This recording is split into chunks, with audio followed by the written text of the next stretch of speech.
Je suis tellement mal élevé que je n'ai pas filmé d'introduction pour cette vidéo, mais on se retrouve aujourd'hui pour le What I Eat in a Day. C'est une vidéo qui m'a énormément été demandée pour savoir un petit peu ce que je mange, comment je le mange, mon jeûne intermittent, etc. Avant d'entrer dans cette vidéo, mini disclaimer, ne reproduisez pas ce que je reproduis, c'est juste pour vous donner des idées de recettes. Concernant le jeûne intermittent, je ne suis pas votre diététicien, votre médecin. Si jamais vous voulez pratiquer ce genre de choses, n'hésitez pas à vous renseigner auprès d'une personne professionnelle. Si vous êtes sujet à des TCA, peu importe quel type de TCA, ne regardez pas cette vidéo si jamais ça peut vous trigger, ce n'est pas le but non plus. Et évidemment, tout ce qui me concerne ne concerne pas la généralité, donc c'est-à-dire que par exemple ce que je vais manger là, peut-être que pour moi ça me convient, mais pour d'autres personnes ça convient pas. Vous pouvez faire des alternatives viande, non viande, etc. Je veux vraiment trigger personne, je veux juste vous faire cette vidéo de What I Eat in a Day parce qu'elle m'a énormément été demandée. Donc je vous laisse avec la vidéo, n'oubliez pas de liker, commenter et vous abonner, j'espère que ça vous plaira, et c'est parti!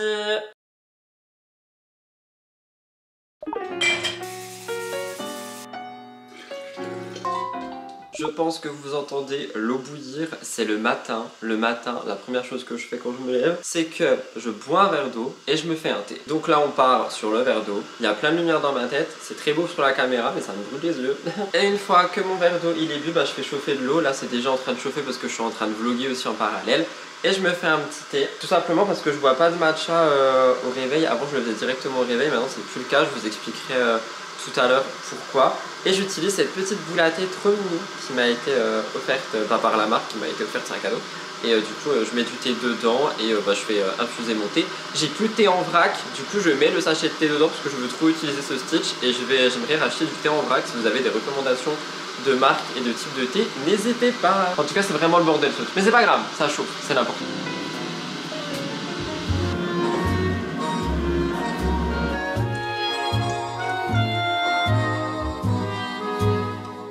Autre chose, je déjeune toujours pas le matin parce que je suis toujours dans ce jeûne intermittent 5 jours sur 7 et du coup le matin je mange pas, ça me dérange pas parce que avant j'avais très faim le matin, surtout en hiver, mais là plus les jours passent, moins j'ai faim le matin, du coup c'est pour ça le matin c'est juste petit thé. Et je prends mon premier repas vers 11h30 midi. De toute façon je vous montrerai dans cette vidéo. Et ensuite il y a mon matcha. Et ensuite il y a un petit truc que je fais et que là j'ai pas fait en avance, du coup je mangerai autre chose, mais je vous montrerai la recette quand même. Et ce soir je vous expliquerai, puisque le soir c'est toujours différent, justement pour essayer de varier un petit peu les plaisirs. Donc ce soir ça va être plutôt cool normalement, si j'ai le temps de faire ce que je voulais faire. En tout cas voilà, le matin c'est petit thé et c'est tout. Après je me mets sur l'ordi, je me mets à bosser, mais ça vous l'avez déjà vu si vous regardez les vlogs.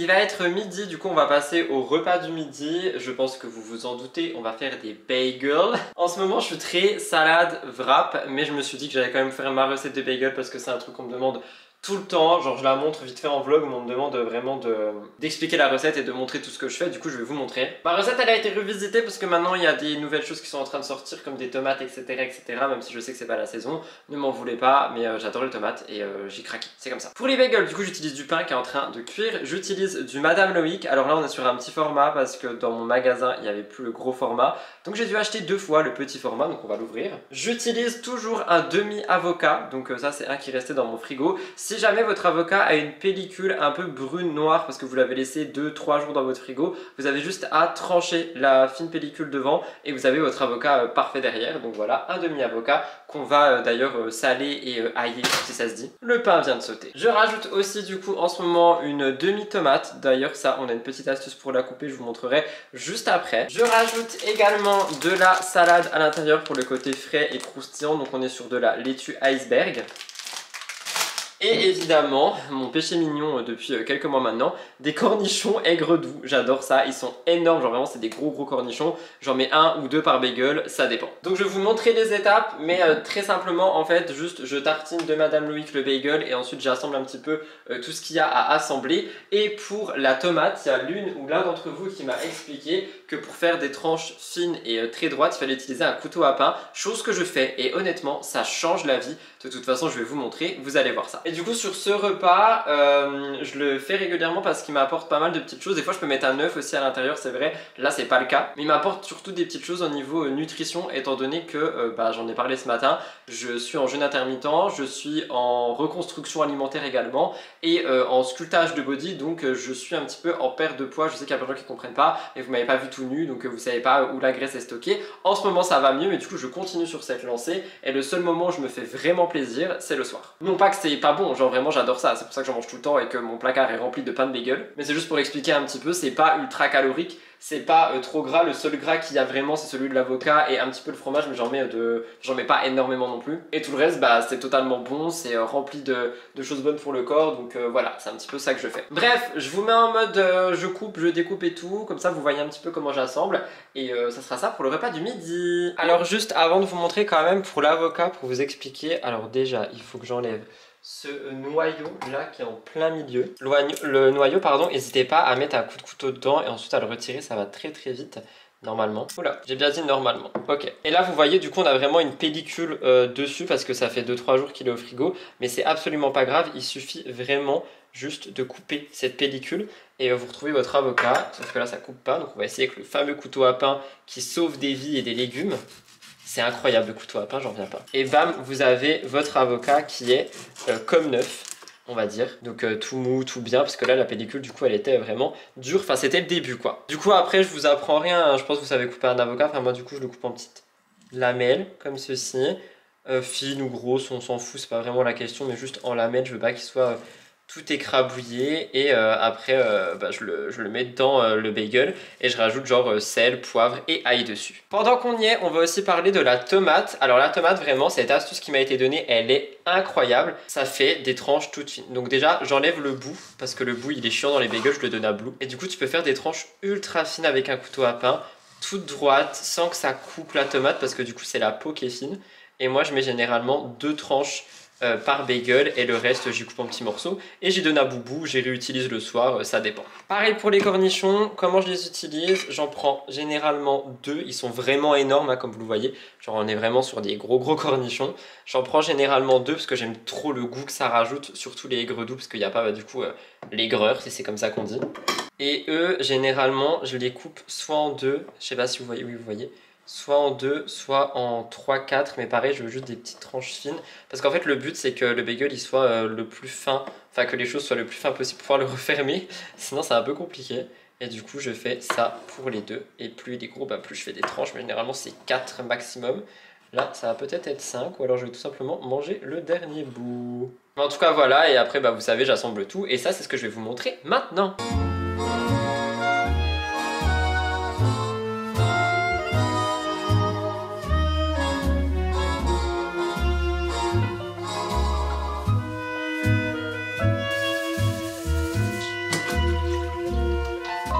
Alors je sais qu'il y a toujours énormément de questions par rapport au matcha. Déjà je le précise, pour celui-ci c'est un produit offert de la marque Noka Matcha. Moi j'avais commandé l'autre et ils m'ont offert celui-ci aussi, du coup pour l'instant j'ai ouvert celui-ci. Pourquoi est-ce que je consomme du matcha plus que du café? Tout simplement parce que ça n'a pas du tout les mêmes effets sur le corps.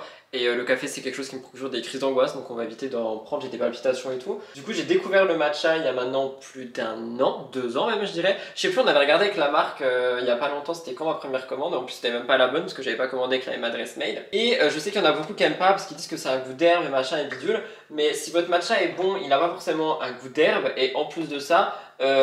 j'ai entendu, je sais plus où, quelqu'un dire que c'est comme le café au début, t'aimes pas ça, t'en bois parce que les grands le font, tu vois. Et je trouve que c'est un peu pareil, même si j'avoue que j'ai quand même toujours eu un petit attrait au début pour le goût du matcha, parce que moi j'aime tout ce qui va être, qui tire vers le vert. Est-ce que c'est compréhensible? Je pense que oui. Donc bref, comment je le prépare? Là aujourd'hui j'ai envie d'un latte, du coup ce que je fais, c'est que je mets une petite cuillère à café dans mon petit bol. C'est pas le bol de Noka, il est rangé, celui-là c'est un qui date à mort. Tu prends de l'eau chaude mais pas bouillante, moi elle est à 70 degrés et je crois qu'il faut pas qu'elle soit plus, t'en mets un petit peu dedans. Et après tu as 2 options, soit tu prends un fouet électrique comme celui-ci et du coup juste tu fouettes le matcha, soit tu prends un fouet en bambou et tu fais toi-même le mouvement. Et moi c'est ce que je préfère faire. Donc en gros tu prends ton petit fouet en bambou, tu mets dans le bol et tu fais des petits W en fait jusqu'à ce que tu aies une mousse qui apparaît. Je sais pas si vous la verrez, si je baisse, je sais pas, mais en gros tu as une mousse qui apparaît. Si vous avez déjà regardé les vlogs, vous l'avez certainement vu. Donc faut quand même être assez énergique et le faire pendant bien 30 secondes, tu vois.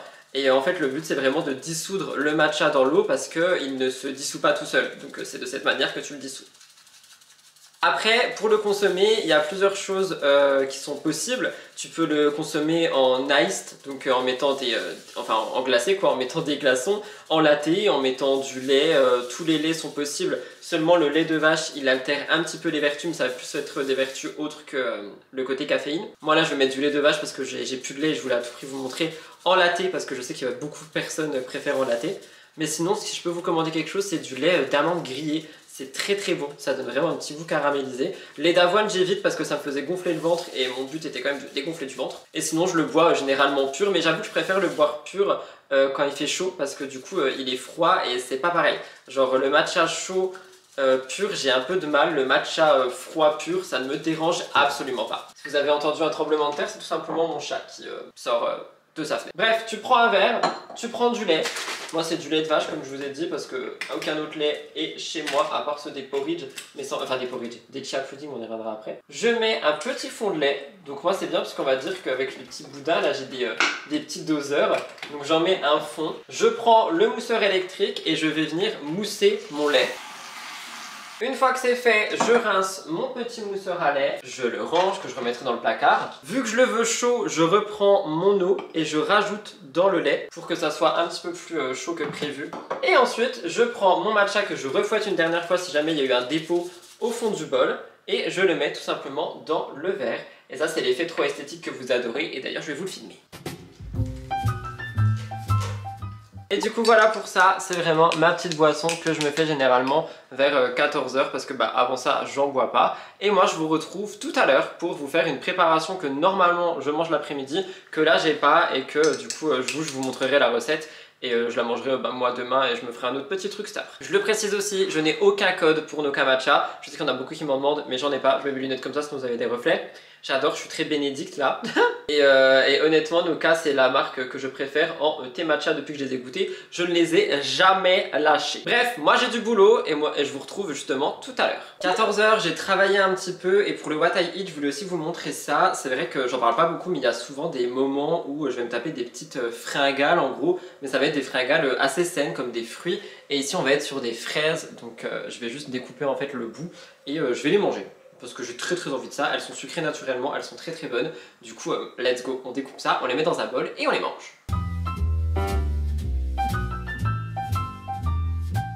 Il est 17 h 35 les amis et du coup il est temps pour moi de vous présenter ma recette de, on va dire, snack sucré. Donc vous m'avez vu me goinfrer de fraises, mais il n'y a pas que ça que je mange. On va faire des chia pudding et pour ça il faut des petits ramequins, des graines de chia et un lait végétal si vous préférez ou un lait animal, c'est pas grave. Le principe de cette recette c'est quoi? C'est de préparer, laisser au frigo et manger généralement le lendemain. Donc c'est pour ça que généralement moi je les fais le soir pour le lendemain 16 h. Là comme vous le voyez les deux sont vides donc j'ai absolument rien fait. Donc je vais faire la préparation et je vais vous les préparer et j'essaierai si j'y pense d'intégrer un plan que j'aurais filmé à l'iPhone ou quoi, des chia pudding totalement terminés demain du coup, parce que demain je pense que je vais en dévorer un avec les toppings et tout. Donc j'aurai peut-être pas la même tête, mais comme ça vous verrez la fin, parce que là vous n'allez pas avoir la fin, vous allez avoir que le début. Pour faire des petits chia pudding, il faut des graines de chia. Donc moi j'en ai qui datent et j'en ai encore des bio dans mon placard, avec évidemment mon petit Sony Angel sur la boîte et du lait. Personnellement je prends du lait végétal.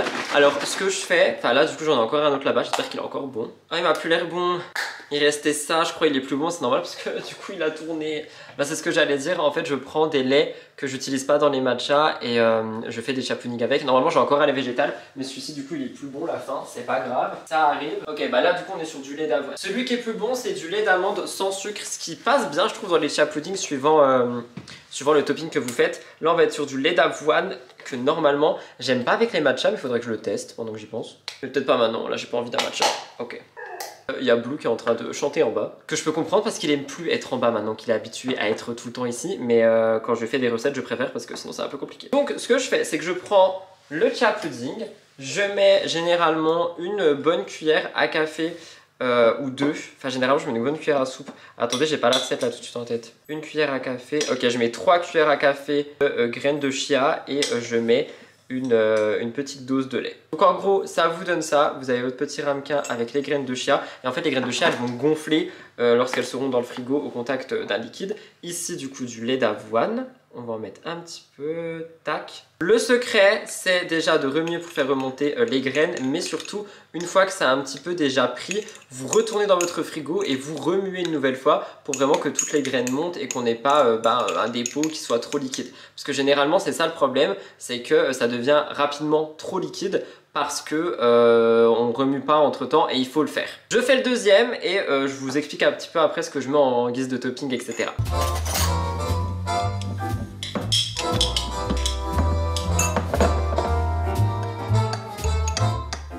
Ok, donc une fois qu'on a nos petits chia pudding, on les met au frigo et en topping, je vous le dis quand même si jamais j'y pense pas demain, ce que j'aime bien mettre c'est 2-3 myrtilles congelées, un petit peu genre des noix, que ça soit des noix, des noisettes, des amandes, des noix de cajou, peu importe, un petit peu de poudre de coco et parfois du beurre de cacahuète juste en sous-couche au-dessus et du coup ça fait quelque chose qui est quand même assez équilibré, très bon, très gourmand et qui en plus tient vraiment bien au ventre. C'est pour ça que je mange ça à 16 h généralement, c'est pour tenir jusqu'au repas du soir. Donc je les mets au frigo et je vous les montre demain. Alors chose promise, chose due, je vous mets rapidement un petit plan pour vous montrer le chia pudding. Donc déjà vous voyez il a une bonne consistance. Et ce que je mets dedans, ça va être des petites myrtilles, donc j'en mets un petit peu, pas énormément. Et elles sont congelées, du coup ça rajoute vraiment de la fraîcheur en plus de ce fruit que j'adore. Je mets ce genre de petit mélange, soit noix, soit fruits, etc. Là on est sur Carré Dick Royal, donc il y a un petit peu de tout. Et pareil, ça remet un petit peu de goût, donc ça c'est trop bien aussi. Et mon petit péché mignon, c'est de la noix de coco râpée. Sur les chia pudding, je trouve vraiment que c'est incroyable. Du coup, pareil, j'en mets une toute petite quantité juste pour dire que.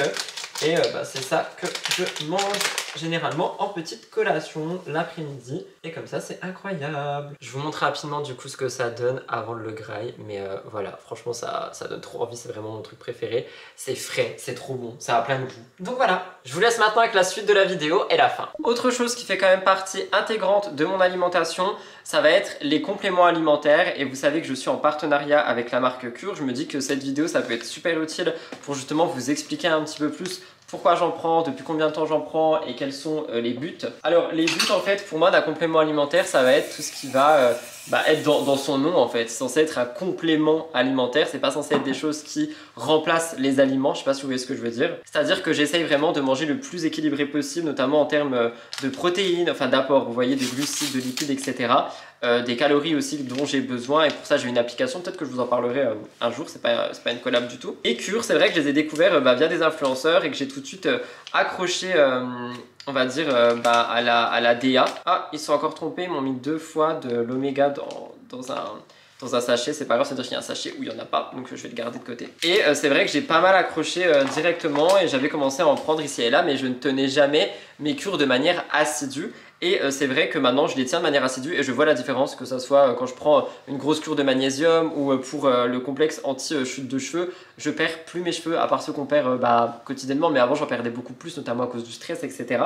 L'acide hyaluronique qui est juste ici, je suis en phase de test, du coup je vous en reparlerai dans quelques mois. La B12, ça m'a vraiment aidé à corriger et là j'ai plus la vitamine D, mais quand je l'ai eu tout l'hiver, j'ai vraiment vu aussi une différence sur l'éclat de ma peau, sur mon immunité. Je suis pas tombé malade une seule fois de l'hiver et c'est quand même incroyable. Et il y en a un autre que je suis en phase de test aussi, c'est l'oméga végétal, donc on n'est plus sur de l'oméga 3 comme avant, mais vraiment sur une version végétale. Donc si vous me suivez, vous connaissez un peu ma cure de base avec le guarana, la B12, etc.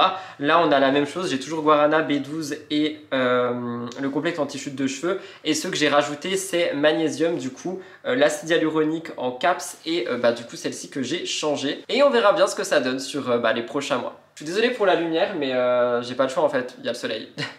On se cache. Tout ça pour dire que si jamais vous voulez passer commande, n'oubliez pas que vous avez mon code qui vous donne moins 20% sur tout le site. Je vous l'ai déjà dit aussi, mais le plus intéressant c'est quand même de prendre une cure de minimum 3 mois, ce qui va vous permettre en fait de vraiment voir les bénéfices. Donc moi maintenant ça va faire bien 6 mois que je prends des cures et à chaque fois j'essaye, si j'ai un changement, de le faire au bout de la 2e box ou la 3e, c'est-à-dire vraiment de 2 mois ou 3 mois. J'essaye aussi d'alterner entre les compléments pour ne pas avoir toujours les mêmes choses et laisser aussi le temps encore de se reposer et puis ensuite de reprendre un coup de boost. Donc voilà, vous avez les infos en barre d'infos si jamais, et n'oubliez pas qu'avec mon code, que vous soyez nouveau client, ancien client, peu importe, vous avez moins 20% sur absolument tout le site, pas que sur les box personnalisées, sur n'importe quoi du site, mon code est valable. et ça me soutient directement. Donc je prends ça comme tous les jours et nous on se retrouve ce soir pour la dernière recette qui va être une recette super gourmande qui sera, je vous spoil pas, mais une recette super gourmande. À ce soir. Alors les amis, nous sommes là pour la dernière recette de cette vidéo. Vous voyez la pâte à pizza, on part sur une pizza aubergine, tomate, chèvre. En gros, c'est un petit peu ce qui reste dans mon frigo qu'on doit mettre sur une pizza aubergine de base parce que moi je voulais une pizza aubergine de base. Donc j'ai acheté une pâte à pizza parce que hors de question de la faire, la flemme. J'ai cette sauce qui me restait qui est une sauce justement de pizza. Est-ce qu'elle est encore bonne? Oui, elle a l'air. De toute façon je verrai en ouvrant. Un reste de tomate qui est celui de ce midi, je ne l'ai pas donné à Boubou. Chèvre. Mozzarella pour le dessous de la pizza et une aubergine qui a deux doigts de mourir que du coup je vais mettre en tranches dessus. Je sais pas si vous avez déjà préparé une pizza mais c'est super simple, il suffit juste de mettre les ingrédients sur la pâte et c'est tout quoi. Donc elle est comment cette pâte? J'en sais rien. Pourquoi c'est tout mouillé? Bizarre ça. Très étrange. Ok, il faut déjà ouvrir. Et en vrai ça fait quand même un petit peu du meal prep pour les prochains jours, donc ça aussi c'est plutôt pas mal. Ok, on va prendre une plaque tout de suite. On va mettre un papier cuisson à l'intérieur. Hop. Et ça part en préparation de pizza, let's go.